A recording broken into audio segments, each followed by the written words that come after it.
Alright, YouTube, it's time for another occult video. I've completely lost track of how many that I made. I think this is 37 or 40 or somewhere around that general neck of the woods. On the topic of past lives, specifically people who claim that they can remember their past lives. And I spoke previously about charlatans, occult charlatans, psychics and tarot card readers and sort of that witchy stuff, especially people that say, oh, well, I can communicate with the dead for a fee, of course. That's exactly what they do. As far as past lives go, whenever somebody remembers one of their past lives, what usually ends up being the past life that they remember? No, normally what happens is it's either some famous individual or at the very least it's a notable individual. That is, they may not say, well, I was Napoleon in a past life, but they may say, oh, well, I was a captain on this vessel and we won so many battles and we had treasure and then I got my head blown off by a cannonball, but they were somebody notable in their past life. What do we know about the majority of humans that have ever existed on the face of the earth? They're not notable. They were peasants and serfs, and in many cases, slaves, tenant farmers, servants, things like that. Only for the last couple hundred years have you had the concept of an actual middle class in most parts of the world. Only until the last century is it prevalent anywhere outside of, the core of Europe or a few of the Asian or American states, where the middle class actually grew fairly quickly, actually. Most people, they say, if they remember a past life, they were a Civil War soldier, oh, well, yeah, I can remember I was in Gettysburg, I was in such and such notable battle. There's something notable about their life. It was a notable battle, a notable city in a certain time period, oh, yeah, I was in Rome, in antiquity. They weren't in some nondescript village outside of Rome where nothing ever happened and people went to Rome to get jobs or anything. They were in Rome proper. I was in Constantinople or something like that. And this is why I don't trust people generally when they say, I remember one of my past lives. Because an inordinately large number of those past lives that people mention, again, they're either somebody famous or they're somebody not necessarily famous but notable. There's something about the person's life that they remember that's notable. Now, the answer that apologists for remembering past lives would likely give is, oh, well, if you lived a notable life, especially if you died in combat or if you died traumatically, you were a murder victim or something. If you had a notable life, there was some spirit behind your character or something that made it notable, and that's why you can remember the past life, because it was powerful. It was a remarkable life, and so if you were just a serf, you wouldn't remember your past life. I would also like to point out memory, insofar as it's generally understood, is a purely biological phenomenon.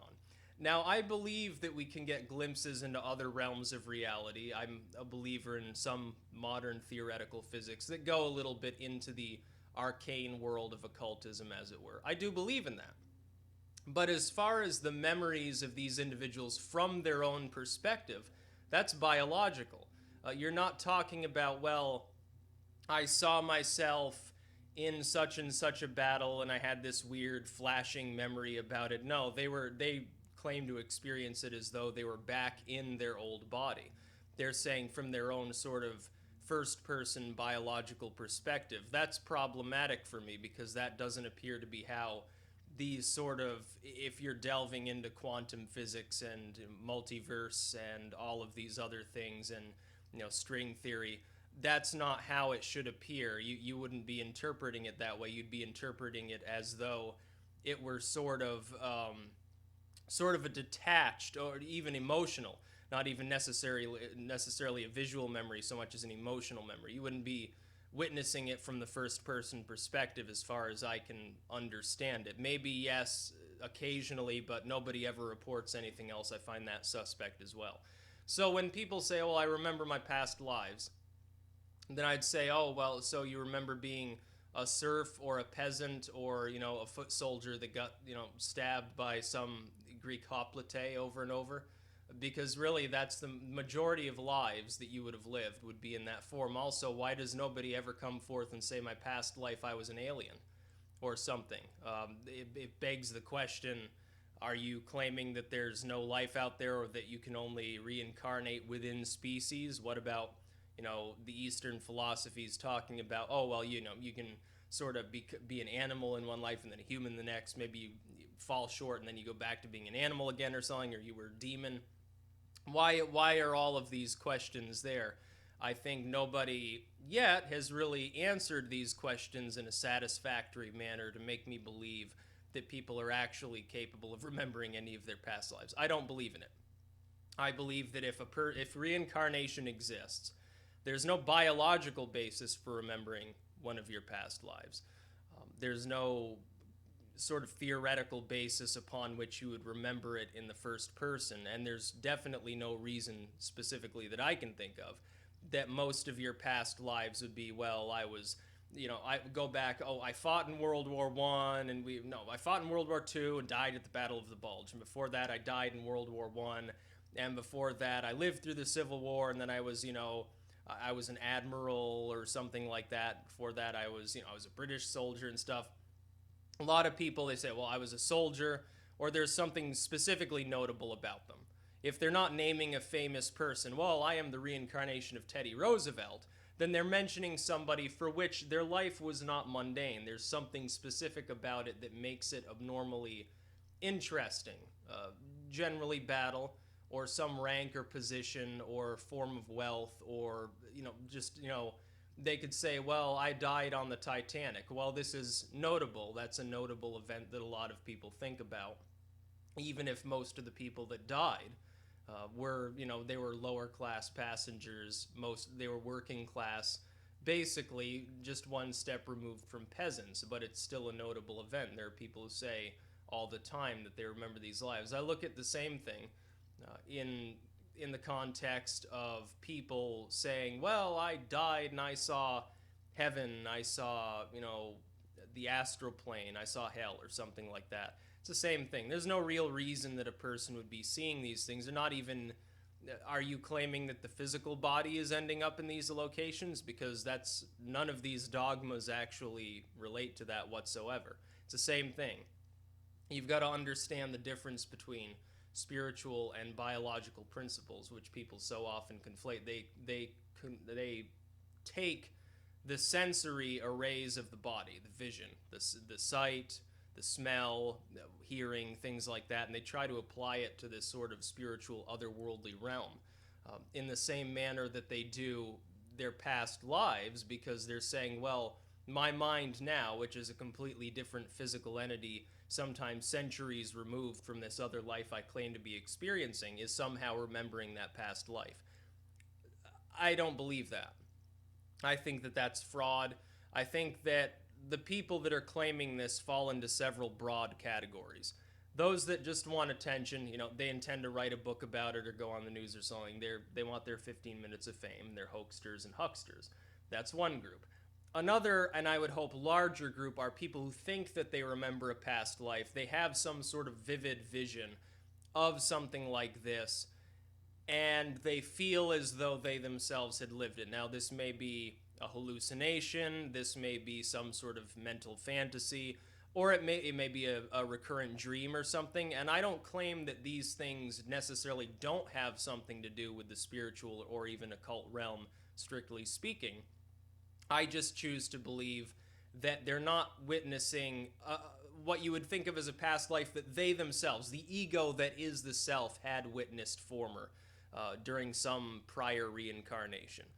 That I don't believe makes sense. I think they're getting, even if they're getting a vision of something that actually happened in the past, why are they conflating that vision with necessarily them being the specific spirit or soul or whatever they would term it that lived through it? Why can't they just say, well, I saw it like it was a TV show and I got a vision of the past, without the reincarnatory perspective on it? Nobody ever really seems to do that, and I think that's a little odd. And so those would be the main categories that people fit in. Another is, someone's a lunatic and they believe in this for some other reason. Somebody's very religious, they believe in such a thing. and they sort of start seeing the things that they believe in everywhere. They're sort of projecting it onto their own reality. I think you could lump that in with the group, though, that is sort of just fantasizing about these things.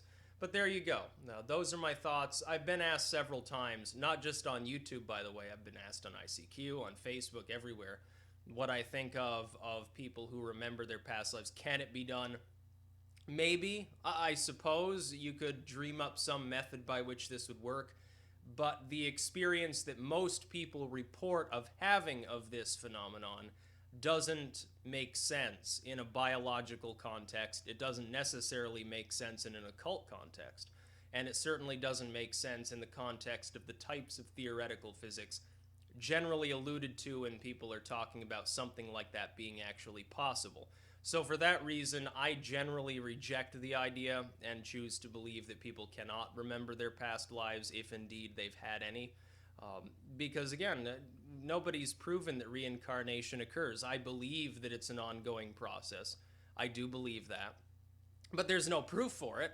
I can't say, well, here are the 3 top reasons why reincarnation is real, and then forge ahead with saying, oh, and then this is the explanation for how you remember those past lives. I haven't even established that reincarnation is real to any objective degree. How the fuck am I supposed to do that? The thing is, you can't, and a lot of the people that claim this, they're getting a lot of attention for doing so, and oftentimes it's children. Now, children, I do believe, have a deeper psychological connection, a psychic connection, you could say, to the world around them, because they haven't yet overloaded their senses and their memories and everything else, sort of the blank slate idea. I do believe that to some extent.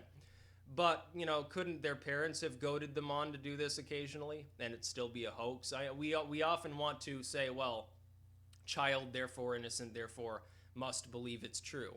What about that kid that makes thousands of dollars painting pictures of, like, holding hands with Jesus and stuff?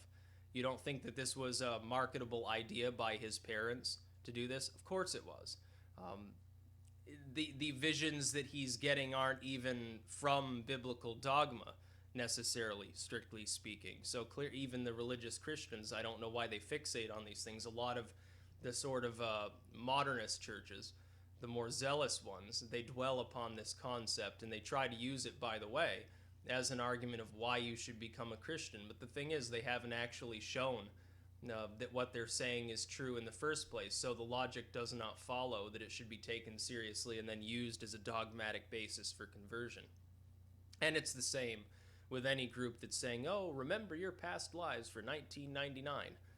No, I'm not going to pay you to remember my past lives, because you'll just sit there speaking gibberish and then tell me about all these wonderful and notable individuals that I was in the past, when if this process is ongoing, chances are 9 out of 10 of those times I've been, you know, a peasant or a slave or died, you know, in the womb or in infancy or something. Not a notable life, a short, bleak life, or else a long, drawn-out, drudging life in which very little was accomplished other than growing season after season on the same small parcel of serfdom land, my turnip crops or my potato crops or whatever. That's really the lives that you would have led most of the time, because, again, until the last couple of centuries in this world, essentially you're talking about the earliest dawn of what we witness as modernity in having some semblance of order and sophistication and literacy among even a middle-class population, let alone the poor. That's the dawn of the Renaissance. You have to wait till the Dark Ages are over for that, for the most part, unless you were lucky enough to be under the reign of Charlemagne. And you could go to an academy to learn a skilled trade, and you could learn somewhat how to read and write and use numbers at such an academy. Then you were really fortunate, by the way. If you lived under Charlemagne, you were better off than most of your contemporaries. Or you were a monk or something. Then you were literate if you got into the church. Of course, generally the monks, they were the offspring of rich families. They had a problem child. They wanted to even them out. They wanted them to stop womanizing and drinking all day and being an asshole. And they sent them off to the monastery. It's the same way with nuns. You know, some rich young girl, their parents are terrified because they caught their daughter masturbating or something, so they'd make her a nun. Now, of course, then she goes and does lesbian stuff all day. But, you know, they thought it was religious. They thought it was a good idea. So there you go. My thoughts on past lives? No, I don't believe in past life regression and all this nonsense. I think it's peddled by the same sort of people that are like the Jonathan Edwards of the worlds and all these crystal gazers that say that for $9 they can give you a tarot card reading or something. 99 cents per minute, $19.99 a month. Sign up for my psychic newsletter. It's a crock of shit. It's meant to be entertainment. That's the only reason. The only reason they're allowed to exist is because they market it in the fine print. It's marketed as entertainment. Don't take it too seriously. It's like the Weekly World News or MSNBC. So there you go. That's about all. Peace out.